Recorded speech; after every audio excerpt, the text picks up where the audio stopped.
Are you in a position where you're defined by your age, and that's limiting you to pursue a dream or goal you want to accomplish?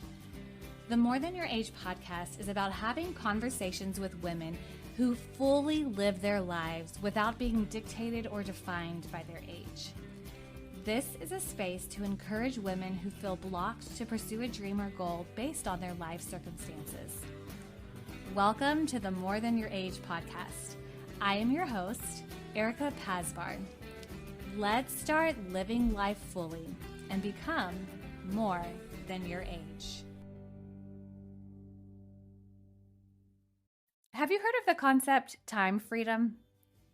It's a fairly new concept for me. I basically learned about it through talking with my husband and listening to a bunch of entrepreneur podcasts. If you're not familiar, time freedom is basically having a job or business that allows you to work, yet provides freedom for your time. So it's not up to another boss or job or someone else's schedule to dictate your time. You get to create and choose your freedom on your own time. There are definitely more conversations to have on this topic, but I bring it up because our guest today took her career as a dietitian from a brick and mortar shop to 100% online in order to allow opportunities for her to create her own time freedom and schedule so she could be fully present for family and still enjoy what's important to her. The creation of her very successful program has impacted so many women, myself included, and has given her an opportunity to chase her dreams while being an available partner and mother. I know you will enjoy this episode and learn a lot with Dr. Heather Finley. Dr. Heather Finley, I am thrilled and excited to have you as a guest on the More Than Your Age podcast. Thank you so much for joining me today. Thanks for having me. Who knew a couple of years ago when we were like stroller brigading with our babies that we would be recording a podcast episode one day. That is so true, which is funny that you bring that up because that's like one of the things that has been really cool to just think about how I met you was we were former neighbors. And there was you and then 6 of us total who were all pregnant at the same time for our first babies. And at the moment, my dream was that we would all still live in the same neighborhood, grow up, become besties, and raise our children together. But you ruined that dream. I know. And like, I do miss that house every single day. I'm like, I want to go back. So. Well, and not only you, but there were several who also moved away. But I remember too, just like during our maternity leave, we would walk and that's where we got to know each other. And I learned about you and your profession and being a dietitian, which at the time was different than what you're doing now. And it's also cool that I was able to join your program and participate in that and benefit from it as well. And before we kind of go back to the beginning, would you just share with the audience what your program is, what your business is, what you do so they have an idea? Yeah, so my name is Heather Finley. I am a registered dietitian and I've done many different things as a dietitian.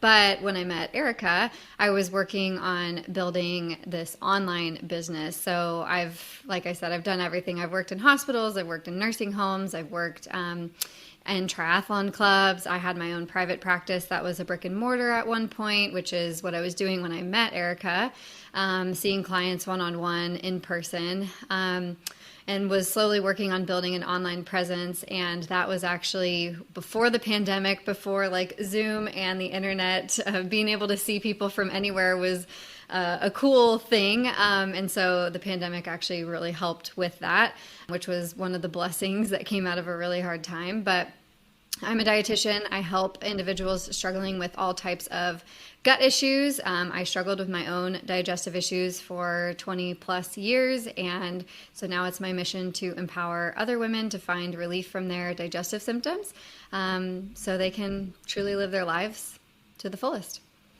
So can you explain a little bit more of the type of work that you were doing before you created this program that you said you were brick and mortar? So what were the patients that you would see, or what would you encounter every day? Yeah, so the brick and mortar that I had was in Grapevine, Texas, where Eric and I met. And it was a one-on-one practice. I had another dietitian that worked with me, and we saw individual clients. So kind of similar to like a therapist's office, you schedule an appointment, you see them for an hour, and then you do a follow-up whenever was necessary. And I was primarily seeing clients with eating disorders. I saw, for the bulk of my career as a dietitian in private practice, that's what I saw. I saw eating disorders, but I also saw lots of digestive issues. They can definitely co-occur. Most of my clients with disordered eating or an eating disorder had digestive issues. And my passion was really trying to bridge the gap, because there's lots of misconceptions about gut issues and what you have to do to fix your gut issues. And I think a lot of times people hear gut health and they think that they have to go on like a juice cleanse or a restrictive diet or something really extreme. And so once I started being able to help clients that had an eating disorder or past disordered eating fix their digestive issues without cutting out all their favorite foods, I decided this is actually really the direction that I want to go, and I want to help other people that have IBS, SIBO, etc., to fix their digestive issues without having to restrict themselves from everything. So the brick and mortar was, I had that practice since 2012, so I had it for about 8 years, but the primary clients I was seeing were gut issues and eating disorders. So you also mentioned that you had your own struggle with your gut health as well. Did you, while you were seeing while you're seeing clients, did you just kind of work on things yourself to see, okay, is this working for me? Is it working for them? Like, how did you diagnose that and work through finding kind of a method that really works? Yeah, it was a lot of self-experimentation. I always tell people the reason I went to college to become a dietitian really was selfishly to fix my own gut issues. And I graduated not being able to fix my own issues. So I dealt with tons of imposter syndrome, tons of doubt, tons of like, maybe I got into the wrong career, maybe I did the wrong thing. And it really wasn't until my doctorate program that I discovered this whole world outside of conventional medicine, more like the functional medicine side of things, and realized that I was trying to band-aid my solutions versus actually get to the root of them. And so, yes, a lot of it was self-experimentation, going to school to try to fix myself, and obviously investing in going to see professionals and experts in the field to help me with my own issues. There's no way I could have done it on my own at the time. But had so many light bulb moments when I was in my doctorate program, realizing that I had really been thinking about everything wrong. All the issues I was having, the digestive issues, the hormone issues, the fatigue, the anxiety, etc., I was treating them all as separate things. And what I didn't realize is that they actually were really all connected. And so by making really sustainable changes in my diet and my lifestyle, adding in targeted supplementation for what was going on at the time, I was able to resolve a lot of those issues. And it wasn't just, or it wasn't at all just like cutting out a bunch of foods. It was actually, in a lot of cases for my clients, and similar to my story as well, it was actually adding things in, and like decreasing the fear around food and symptoms, and working on like the stress management piece and the mindset piece that is often like really missing for a lot of people. You also just said that instead of just putting a bandage over it, like you went down to the root issue and root cause, which you kind of explained what that was. What would be some of the practices that you would do, or even tell other people before you realize like there's way more to it, that would be the bandage issue? Mm-hmm. Yeah, so I think the one that people are probably most familiar with, if you have digestive issues, you go to a GI doctor and you're like, I'm constipated, and they'll say, just take Miralax. And yeah, like the Miralax might help, but it's not going to actually fix the reason for why you're constipated. And eventually it's probably going to stop working. I mean, those are the clients that we see. They're like, yeah, I took Miralax, it worked okay, and then it stopped working, and now I have to take triple the dose and it still doesn't work very well. So that would be an example of a Band-Aid solution versus like, okay, you're constipated. Why are you constipated? Are you eating enough fiber? Are you hydrating properly? Are you sleeping? Are you managing your stress? Do you have bacterial overgrowth in your gut? Do you have slow gut motility? Like really digging into the mechanism behind why things aren't working the way that they should. I enjoy too when I was a part of the program, and then also just seeing the things that you post online where, if somebody feels like they need to be gluten free or dairy free, or they just have to remove all these things, and you're like, no, it's not just the elimination. Like maybe it is part of it. It depends. Every person is different, but it's not just getting rid of that completely. And I like that you go really in depth with that. So I think that that's makes you stand out, and it's very different and helpful, and why there's probably a lot of success with your clients. So I thank you for Because that. yeah, well, and that's the misconception is people are like, oh, well, it's the dairy that's the problem. And like, sure, some people definitely have issues with dairy. Maybe they have a dairy allergy or, for gluten, for example, I think everybody villainizes gluten. Like you could have celiac disease, you could have a wheat allergy, you could have a sensitivity, but the reason that you can't process gluten, for example, obviously besides having an allergy or celiac, that's like in a separate category. But if you have a sensitivity to something, it's not actually because of the food, it's because of your gut. And it's how your gut is actually processing the food. So if you can fix the processing issue, then the gut issue gets better, and the food issue gets better. And then the symptoms towards that food get better, which also decreases a lot of anxiety too, because you're not going to somebody's house for a dinner party or Thanksgiving or whatever and like paranoid about what you can't eat. You know that your body can handle it. Mm-hmm. Yeah, absolutely. Well, so when you decided to become a dietitian, and even before getting your doctorate, did you go into that with the hope of basically running your own business, or was your desire to maybe be more in a hospital setting? Because I know you mentioned that you did that as well. Were you thinking more like business minded at the time?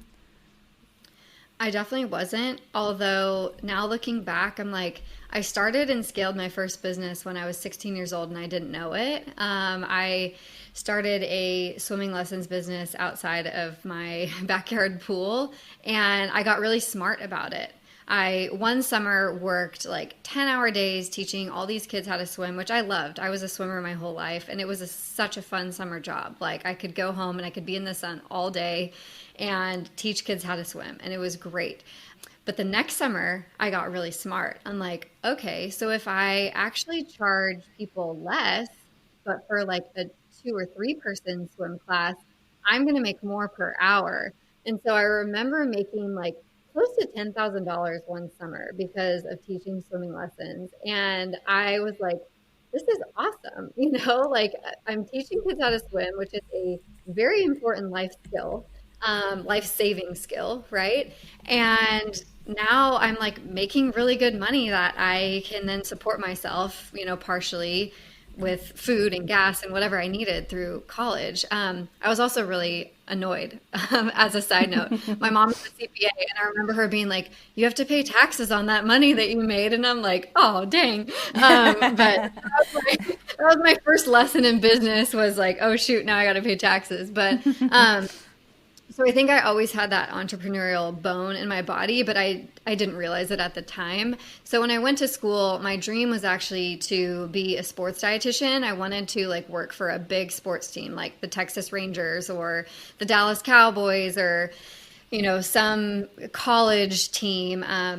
Being an athlete, that was kind of why I really got into nutrition as well, was as a swimmer, like, okay, how do I eat to fuel my body to swim fast? So my dream was actually more on like the sports route of things, and obviously having gut issues that inspired a lot of it as well. But when I graduated college and even in my internship in college, when I was working in the hospital, I knew that that was definitely not what I wanted to do. So there was definitely some doubt as well as like, I really hope that I can make something else work, because if I have to work in a hospital for the rest of my life, I think I chose the wrong career.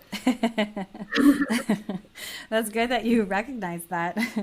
Um, so you were seeing clients, patients in the brick and mortar that had eating disorders and then also gut issues, and then it slowly morphed into you wanting to really focus on gut health.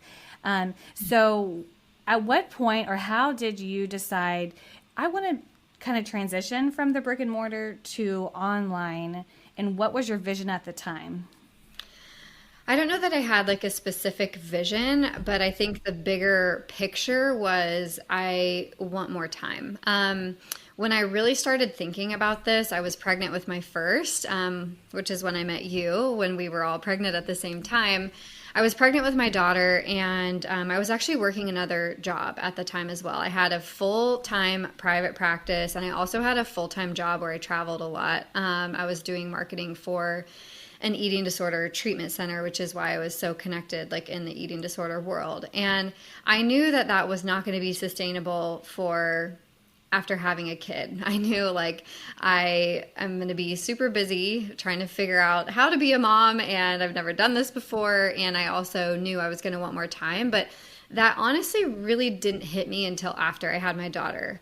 I remember, like, honestly, some of those walks that we had were super, like, transformational in my mindset of, like, okay, how can I do this and be building the business that I want? I've always had a really strong desire to work, and I like to work, and I'm passionate about it, but I didn't want to work at the expense of my time or my family. And so those first couple months, really first year of Charlotte is my daughter, her life, I realized like I've got to get smarter about how I'm doing this. And I also really desire to have an impact globally versus just in my zip code. And so how can I build something bigger than the city that I live in and bigger than me, really, because now there's a team of people that work with me.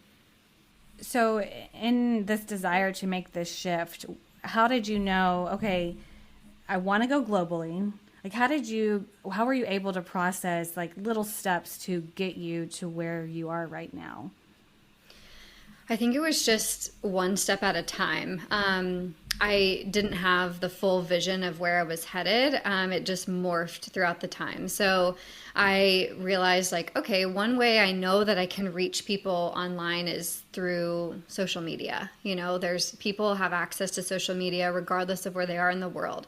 So I started posting on social media really consistently. Started like really niching my content down to gut health, because before, you know, I had a small social media for my brick and mortar practice, but I'd post about the most random things, and you know, there was no engagement on the content because it was like one day I'm posting about like, you know, sleep, and the next day I'm posting about a recipe, but it had no like tie into why it would actually help someone. So once I started really niching my messaging down to being very specific to gut health, my audience really started to grow. And I think that's where then I was like, okay, I think this could actually work. Like, I think I could make something where I could see people globally, or even just like as far as the United States is concerned, statewide. So it was baby steps. You know, I had a lot of time where I was actually overlapping, where I was seeing people in my brick and mortar, and then I was slowly starting to take clients online. And so there were many months of overlap. And then honestly, what really kicked things off was the pandemic. When everything shut down in March 2020, I was forced to take everything online. Even my in-person clients, I was seeing them online, and I just made a decision, like, I'm not going to renew my office lease, and I'm just going to figure out a way to make this work. And thankfully it did. Obviously, there was a lot of intentional action behind that. But, you know, like I said, a blessing that really came out of a really hard time was that my business was forced to be online a little bit before I was 100% ready.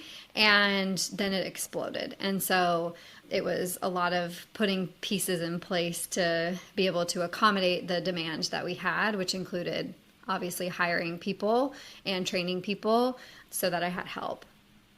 Yeah, that's really important. And yeah, you mentioned your social media presence. I mean, I even remember when you first started the account for your gut health, or now I think it's just Dr. Heather Finley.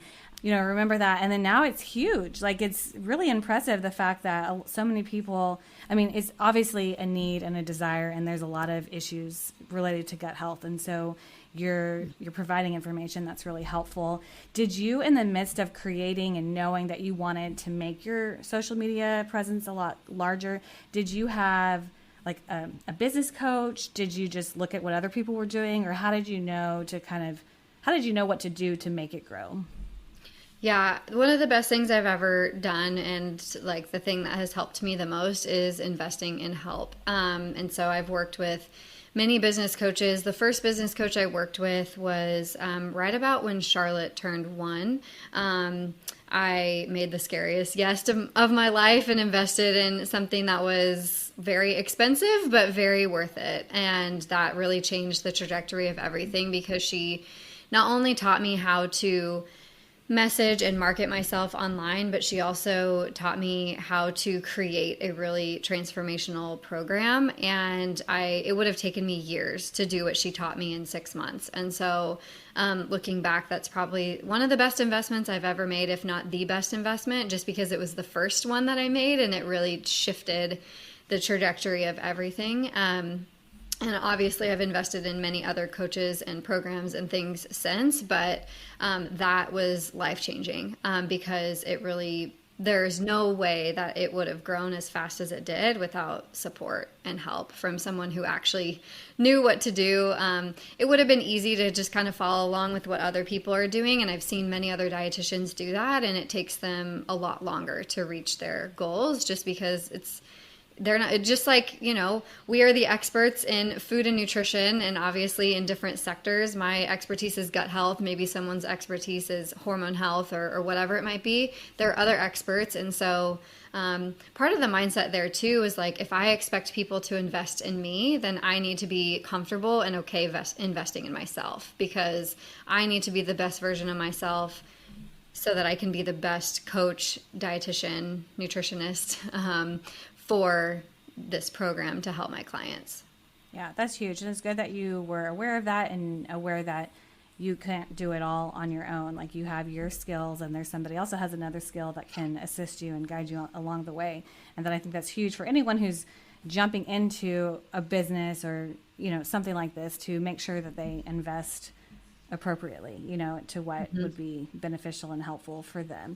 So you mentioned when this shift happened, your daughter was a year old. So you were in this newly mom season in life, which can also be scary. One, you're starting all over a new business. How did you manage this season, like being a new mom and this new business? And what would you do differently looking back? I saw that question earlier, and I was like, that is such a good question.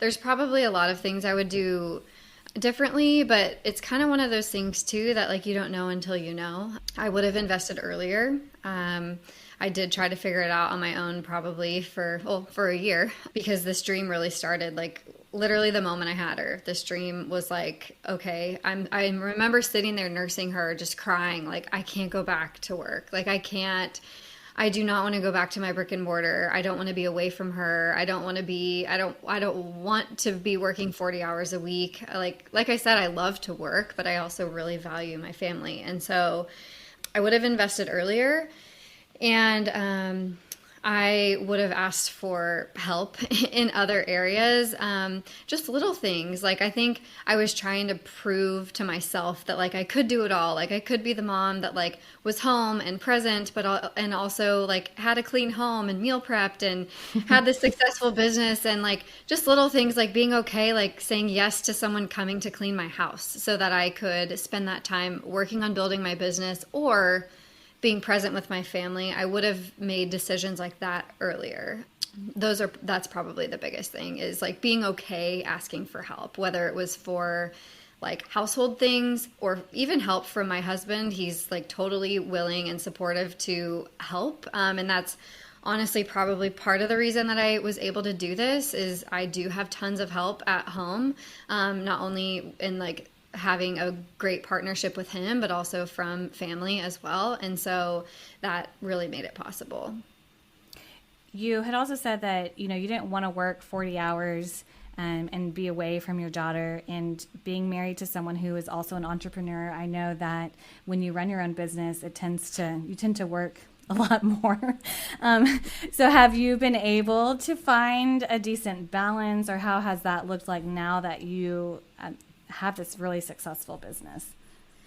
There are seasons, and there are times where I'm working a lot more, and there are times where I'm working a lot less. And now I have another kid added to the mix. And so that has created more challenges and more joy, like it's not either or, it's both. And so, yes, there is a lot of working on weekends and working at night and working when I don't necessarily like think other people are working. But I also have the flexibility to like go to my daughter's Thanksgiving feast because I'm the boss. I also have the flexibility to just be like, hey, I'm going to take 3 days off and go on a trip or just think.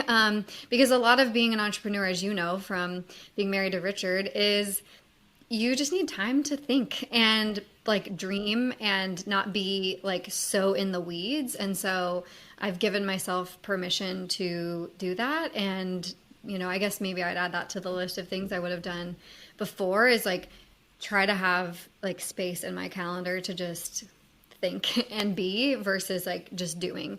So I've made it work by asking for help. I've made it work through just setting really strong boundaries.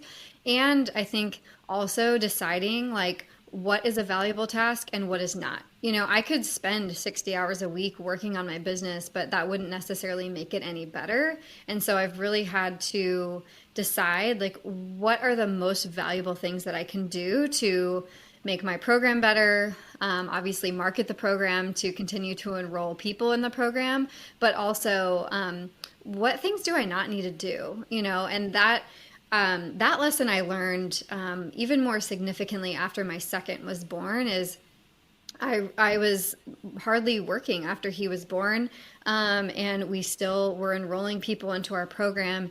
And I really sat back and I thought like, okay, what is actually moving the needle here? Because I'm doing like 75% less work than I had previously, and we're still doing really well. And so that was a huge light bulb moment. Like maybe all these like little things I was doing weren't actually effective. And so I think you need to do that a couple times a year. Like what busy work am I doing that's just not making a difference? And, being married to someone in corporate America, it is funny, just the difference there. And, they have a lot of meetings about having meetings, and like I've just cut all of that. I'm like, if it's complication kills or complexity kills growth, and I'm not trying to make anything complicated. We have a very clear direction and we have a very clear plan, and like these are the things that I need to do to execute it.